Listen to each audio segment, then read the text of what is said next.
सफल होगी तेरी आराधना।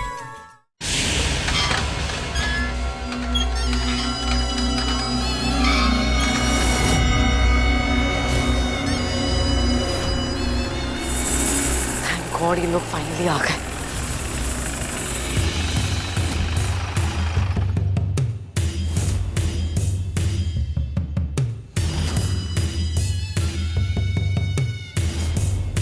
ये थोड़ा जल्दी करो ना।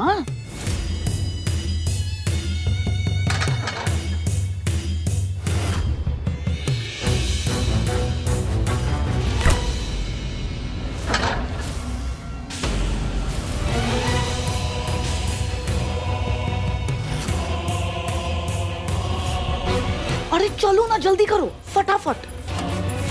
बॉडी अंदर करो।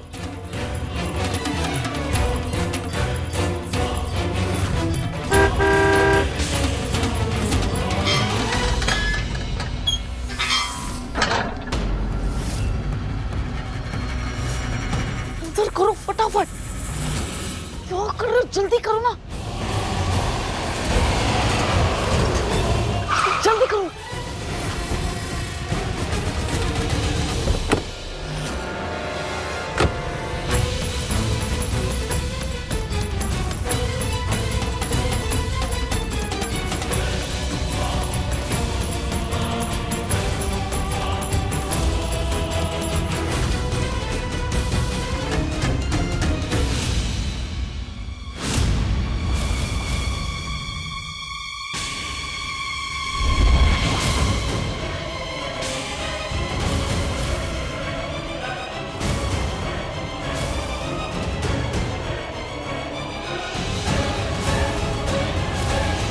देविका,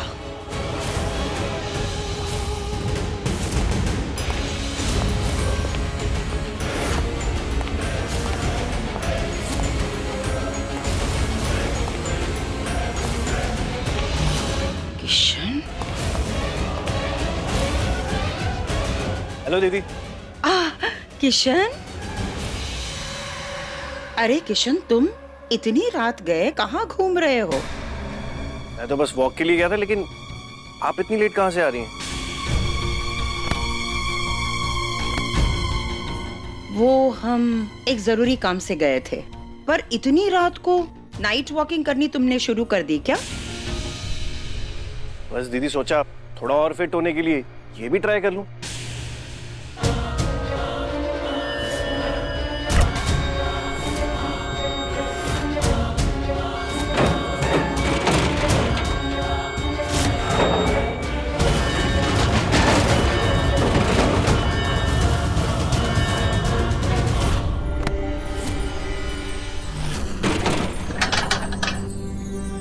किशन, हम भी यही सोच रहे हैं ना, कल से हम भी थोड़ी बहुत वॉकिंग कर लेते हैं। कितने मोटी हो गए हम।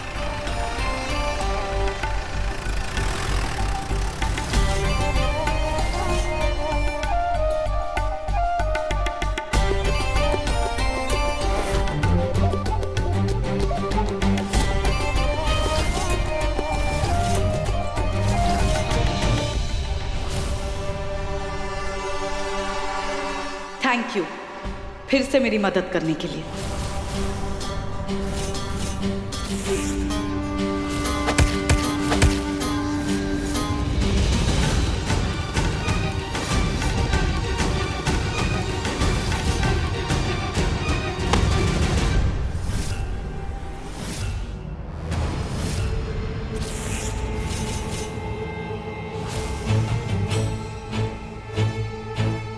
ये मेनका बिना वजह कुछ भी नहीं करती, फिर चाहे वो किसी की मदद ही क्यों ना हो।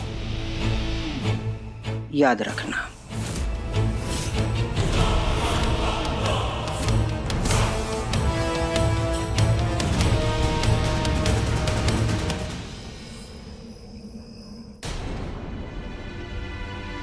आराधना,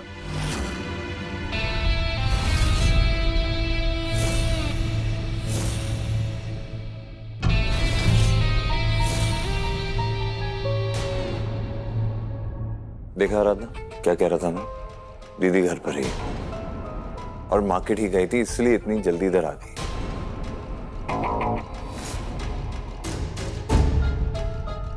आ गए आप दोनों? जी। माधव, तुमने हमें फोन किया था ना, कोई खास बात करनी थी? दरअसल दीदी आराधना को कुछ गलतफहमी हो गई थी, उसे लगा कि आप कहीं दूर गई हैं। नहीं, हम तो मार्केट ही गए थे। वो क्या है ना, लंदन में भारत जैसा स्वादिष्ट खाना नहीं मिलता, इसलिए हमने कुछ सामान ऑर्डर किए थे। साबूदाना, पोहा, उपमा, जो झटपट गर्म पानी डालने से बन जाए। कल आर्यन का फोन आया था, कह रहा था मम्मा यहाँ खाने पीने की बहुत दिक्कत हो रही है, ये सारा सामान भिजवा दो ना। इसलिए आज रात ही हम चले गए सामान खरीदने। अब कल सुबह ये सब पैक करके हम आर्यन को भिजवा देंगे। बिल्कुल सही किया आपने दीदी। कोई चीज की जरूरत हो तो मुझे भी वो फोन कर सकता है। अरे तुझे बाद में फोन कर लेंगे, पहले सबको भूख लगी है, सब लोग इंतजार कर रहे हैं। चलो जल्दी से हाथ मुंह धोकर आ जाओ, भूख लगी है।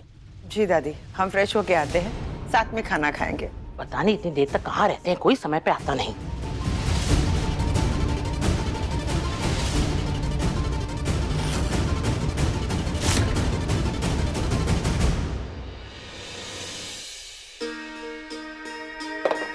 मेनका दीदी, माफ कीजिएगा लेकिन आपने झूठ क्यों बोला?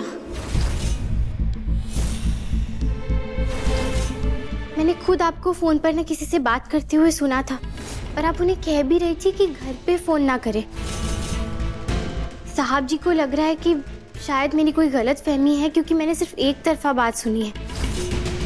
लेकिन मैंने आपको खुद देखा था, आप बाजार में नहीं बल्कि शहर के बाहर वाले रिंग रोड के इलाके में कहीं गई थी,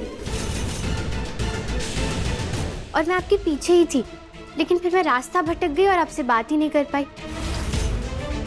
आप किसी मुसीबत में हो क्या? कुछ परेशानी है आपको?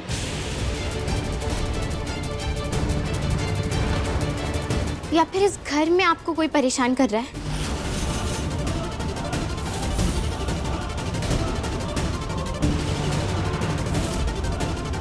तुम मुझे क्यों देख रही हो? मैंने क्या किया है? या कहीं प्रशांत जी ने दोबारा कुछ किया है और आप साहब जी को परेशान नहीं करना चाहती, इसीलिए आप उन्हें बता नहीं रही हैं? आराधना, जब मैंने कोई सवाल नहीं पूछा दीदी से तो तुम क्यों पूछ रही हो? शायद तुमने किसी और को देख लिया हो और तुम्हें लगा कि मेनका दीदी है। जब हम घर पहुंचे तो दीदी घर पे थी, मैंने बात की थी उनसे फोन पे, बताया था तुम्हें। फिर ऐसे अचानक क्यों सवाल क्यों कर रही हो तुम? हम सभी के बीच में विश्वास की कमी और चुप्पी की वजह से ही पिछले कुछ महीनों में बहुत गलतफहमियां और दिक्कतें पैदा हुई है,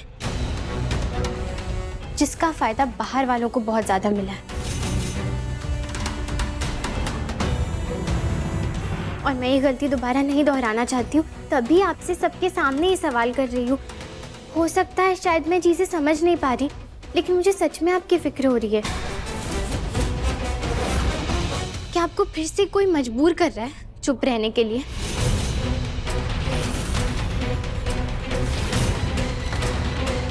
आराधना, बस बात इधर ही खत्म करो। माधव, एक मिनट बेटा, आराधना को अपनी बात तो पूरी करने दो। उसने कुछ देखा होगा या कुछ सुना होगा, इसलिए वो ये सब कह रही है ना। अब मुझे भी जानना है कि आखिर बात है क्या। या फिर बाहर का कोई नहीं है, प्रशांत जी ने ही कुछ किया है क्या? बस आराधना, बस।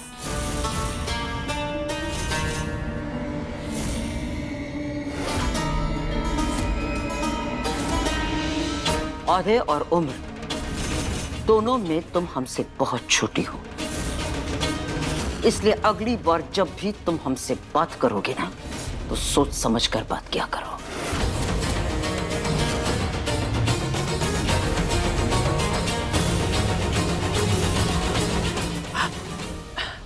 देखो आराधना, हम समझते हैं हमें लेकर तुम बहुत परेशान हो, इसलिए सवाल पे सवाल किए जा रही हो तुम। हम तुम्हारे किसी भी सवाल का जवाब नहीं देना चाहते थे, लेकिन आज पूरे परिवार के सामने जवाब देने के लिए तुमने मजबूर किया। हम जवाब देंगे।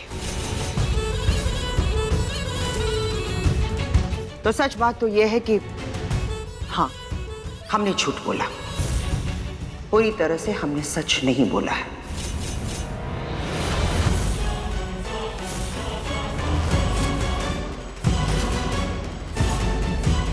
मार्केट नहीं गए थे,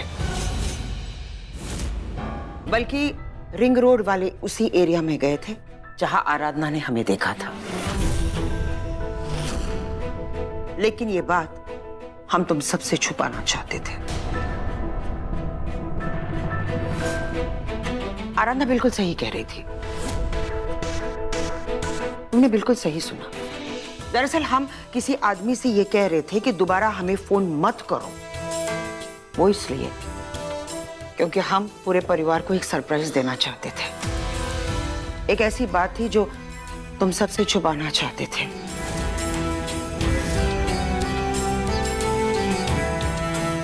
कल विनायक 6 महीने का होने जा रहा है, इसलिए हमने विनायक के अन्नप्राशन की रस्म रखी है।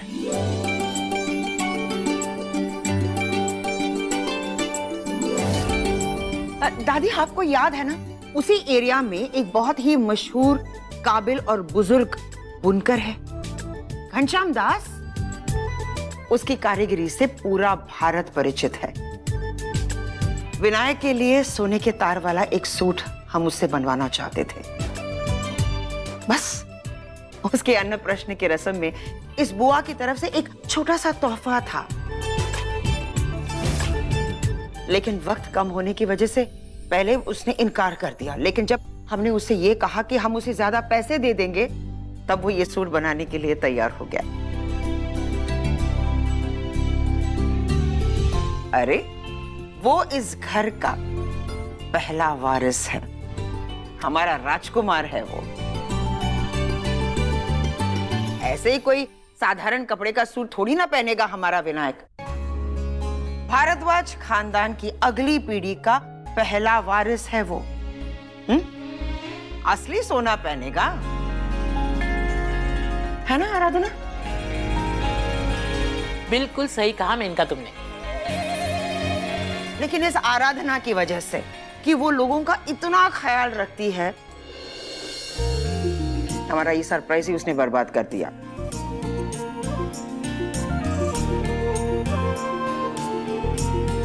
देखिए दीदी, जो आपने विनायक के लिए किया है वो तो आपका बड़ापन है, और आराधना की तरफ से मैं आपसे माफी मांगना चाहूंगा।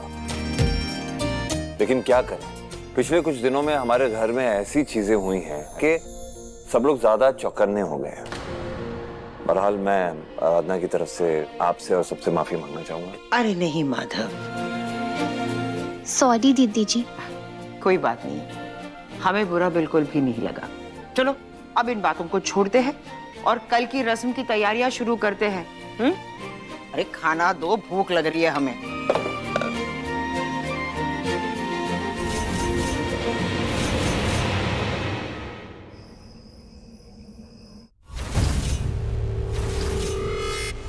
इतने दिनों तक मेंटल हॉस्पिटल में रहकर आई हो ना, इसलिए लगता है कि तुम्हारा दिमाग कम चलने लगा है। गलती गलती पर गलती किए जा रही हो तुम। अगर वो लड़की चंदा बाहर आकर अपना मुंह खोल देती सबके सामने, तब क्या होता? अगर सही वक्त पर हम आकर तुम्हारी मदद नहीं करते, तो किशन को सारा सच पता चल जाता। फिर तुम्हारा क्या होता?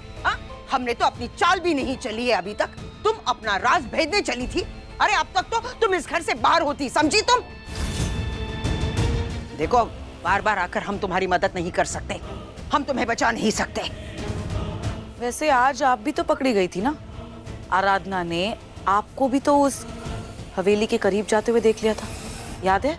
सब कुछ याद है हमें, लेकिन आज तक हमने किसी को भी खुद पर शक करने का मौका नहीं दिया, क्योंकि आज तक हमारा सच कभी बाहर नहीं आया।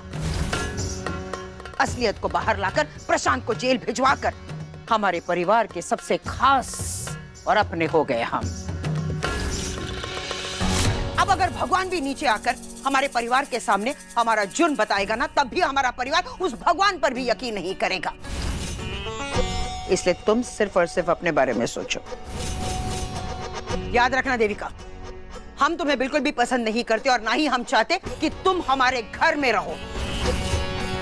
सिर्फ और सिर्फ अपने फायदे के लिए हमने तुम्हें अपना मोहरा बनाया। ये प्रेगनेंसी का आइडिया तुम्हें देना, जाकर उस सिस्टर जूली से मिलना, उसकी मदद लेना, और तुम्हें वापस इस घर में लाना। ये सब कुछ हमारी चाल का ही एक हिस्सा है।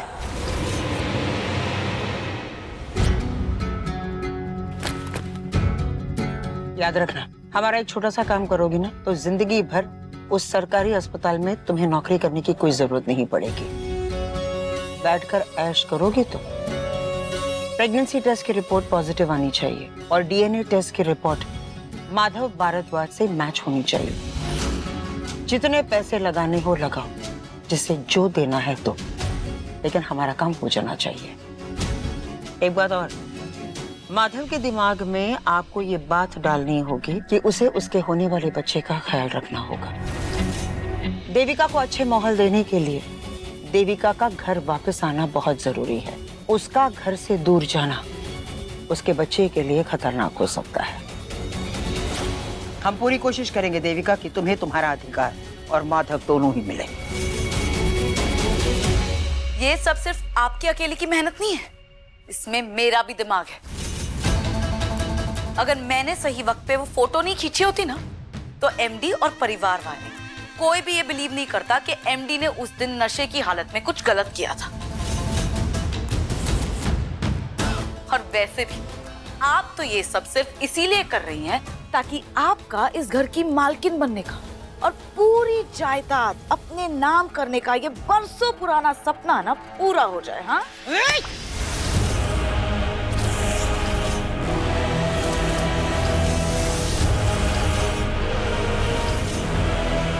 ये हमारा सपना नहीं है, बल्कि ये हमारा हक है।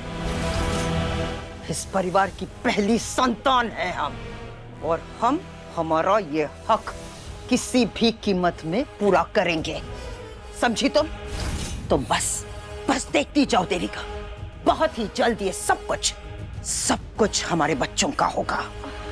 लेकिन तुम एक बात याद रखना, अगर तुमने हमारे साथ कोई भी चालाकी करने की कोशिश भी की ना, तो तुम्हें इस घर से बाहर निकालने वाला इंसान हम होंगे। सिर्फ इस घर से नहीं, बल्कि उस मेंटल हॉस्पिटल में जाकर छोड़ने वाले भी हम ही होंगे। और इस बार इस बात का ध्यान रखेंगे कि तुम उस मेंटल हॉस्पिटल से कभी भाग ही ना पाओ। इसलिए तुम सिर्फ और सिर्फ अपनी करतूतों के बारे में सोचो, समझी तुम?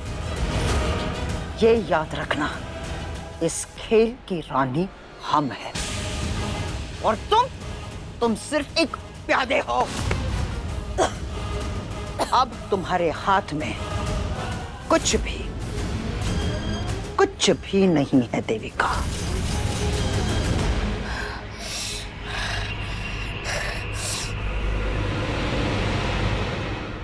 ऐसे कौन से चाल चलने वाली हैं आप?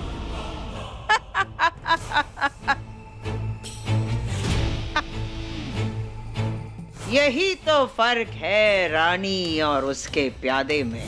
रानी की हर चाल एक सोची समझी साजिश होती है। अगर तुम्हें अपना प्यार पाना है और हमें हमारे मकसद में कामयाब होना है, तो पूरे परिवार को तुम्हारी इस प्रेगनेंसी के बारे में यकीन दिलाना होगा। और आलमगीर की हवेली का राज भी तो हम बाहर नहीं आने दे सके। चुप! नहीं देविका, हवेली का नाम भी मत लेना। यहां दीवारों के भी कान होते हैं। हमने तो बस अपनी बिसात बिछाई है और तुम्हें सिर्फ और सिर्फ हमारी चालों पर अपने कदमों को आगे बढ़ाना है।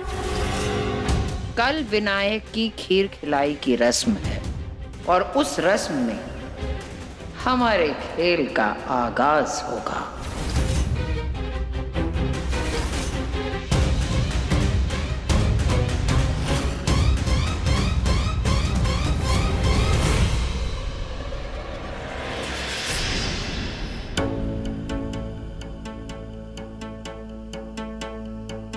हमने तुम दोनों को एक जरूरी बात करने के लिए यहाँ बुलाया है।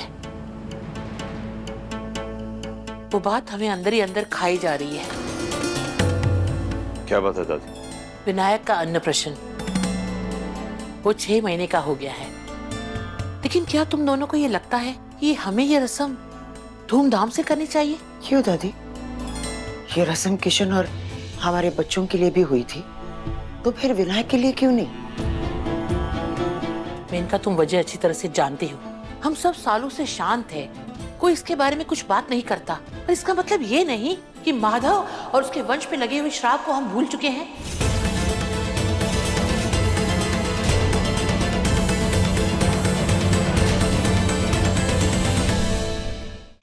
हाँ, हम मानते हैं, इस बात की कभी भी चर्चा न करने की कसम हम ही ने दी थी। लेकिन अब हमें लगता है कि इसके बारे में बात करना जरूरी है। माधव, तुम ही सोचो जरा, पिछले 1.5 साल में क्या कुछ नहीं हुआ इस घर में।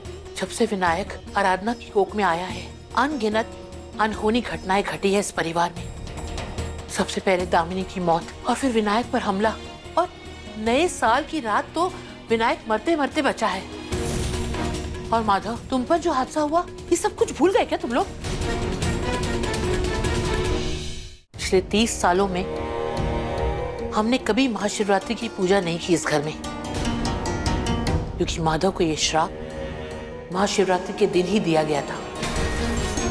श्राप?